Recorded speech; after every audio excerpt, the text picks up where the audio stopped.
అధ్యక్ష, వాళ్ళ ఉద్దేశం చాలా స్పష్టంగా అర్థమైంది.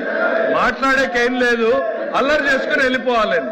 అరే, ఆయన ఏదో లేవనెత్తాడు, మేము క్లియర్ గా చెప్పదలుచుకున్నాం. డిఎస్సి మీద చర్చించడానికి ఈ ప్రభుత్వం సిద్ధంగా ఉంది అనేటువంటిది నిన్న బిఎస్సిలో స్పష్టంగా మీ ఎదురుగా ఆయనకు చెప్పాం. వాళ్ళ మెంబర్స్ కూడా చెప్తున్నాను అధ్యక్ష, వాళ్ళు వినుండరు. దయచేసి వాళ్ళ మెంబర్స్ ఇంటే అర్థమవుతుంది అధ్యక్ష. తమరు ఉండాల్సిన దగ్గర ఫర్మ్ గా ఉండాలి అధ్యక్ష. కొంచెం తమరు ఫర్మ్ గా లేకపోతే సభ జరపడం కూడా కష్టమవుతుంది అధ్యక్ష. ఎల్ఓపి గారు అడిగిన దానికి ప్రభుత్వం నుంచి మా స్పందన ఇచ్చినప్పుడు వినే ఓపిక ఉండాలి. వాళ్ళ అజెండా ఏమైనా ఉండొచ్చు. ఆ అజెండా అల్లరి చేసి బయటకు వెళ్ళిపోవడం అనే అజెండా అయి ఉండొచ్చు, చర్చ పెట్టాలనేటువంటి అజెండా అయి ఉండొచ్చు.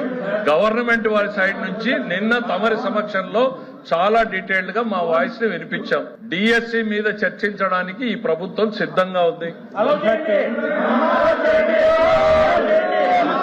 నువ్వు వచ్చి కూర్చొని చెప్తారా ఎల్లు.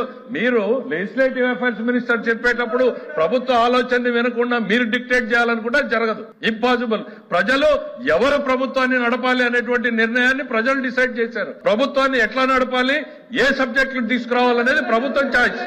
దయచేసి మీరు అనుకున్నట్టు సభ జరగదు అన్న విషయాన్ని మీరు గుర్తుపెట్టుకోవాలి ఇక్కడ.